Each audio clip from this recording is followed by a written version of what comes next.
Hello বন্ধুরা, আজকে আমি রান্না করতেছি দেখো বাটা মাছের তরকারি।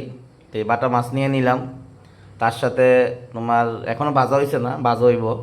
তার সাথে নিছি পেঁয়াজ নিছি, তারপরে শুকনা লঙ্কা, আদা বাটা হয়েছে না, বাটা হইব, রসুন, গাছের পাকা টমেটো এবং মশলা তোমার দেওয়া হয়েছে, দেখো মরিচ পেস্ট করা হয়েছে এখানে সব কিছু। তার মধ্যে যে হলুদ, লঙ্কার গুঁড়া, জিরা, ধনিয়া, লবণ। মাছের মধ্যে দিয়ে দিতেছে হলুদ,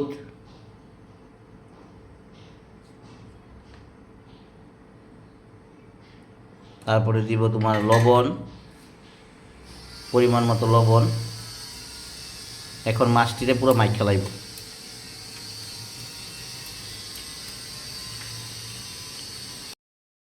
মাছ ভাজা হয়ে গেছে গা, দেখো তোমরা। মাছ রান্নার লেগে প্রথমে পেঁয়াজ দিয়ে দিতেছি, তারপরে দিব শুকনো লঙ্কা, তারপরে আদা, এই যে আদা, রসুন, পেঁয়াজ একলগে বাটা হয়েছে। অ্যাকচুয়ালি আমরা মিক্সার গ্রাইন্ডারটা নষ্ট হয়ে গেছে গা, তাই আজগা এটার মধ্যে, এই যে এটার মধ্যে আজগা সেটা সেটা করছে আর কি, দেওয়া হয়ে গেছে গা। এখন লাগা দিব।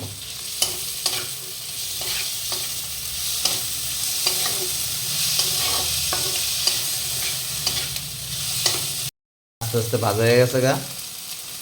অন দিয়ে আছে মশলাগুলি, এই যে মশলাগুলি, হলুদ, তারপরে তোমার এই হালকা একটু লঙ্কার গুঁড়া, তারপরে জিরা, তারপরে ধনিয়া, আর পরিমাণ মতো এই যে নুন, লবণ দিয়ে দিতেছে।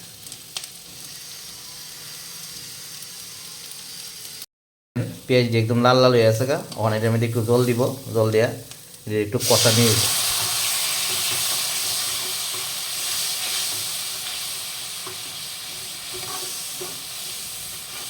দিয়ে একটু কষা নিব আর কি। গাছের যে আমরা যে গাছের পাকা টমেটোটি অনেক দিয়ে দিতেছে এটার মধ্যে।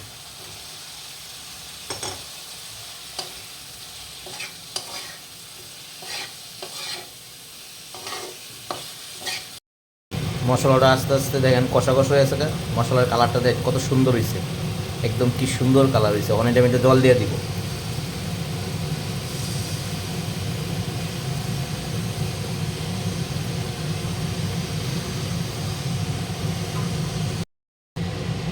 দেখেন মাছের ঝুলটা কত সুন্দর করে মানে উতলাইতেছে।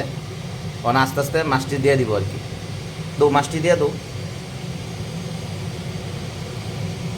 দেখেন তরকারি কালারটা কত সুন্দর হয়েছে।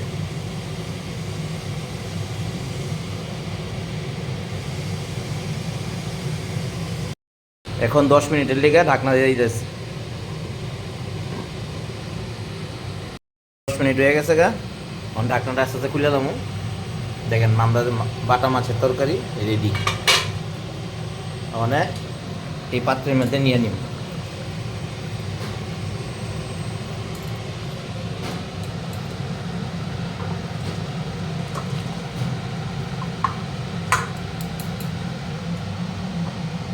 আমরা বাটা মাছের তরকারি রেডি। আমরা এই ভিডিওটা যদি ভালো লেগে থাকে তাহলে লাইক, কমেন্টস এবং শেয়ার করে দিয়ে আর সাবস্ক্রাইব করে দিয়ে।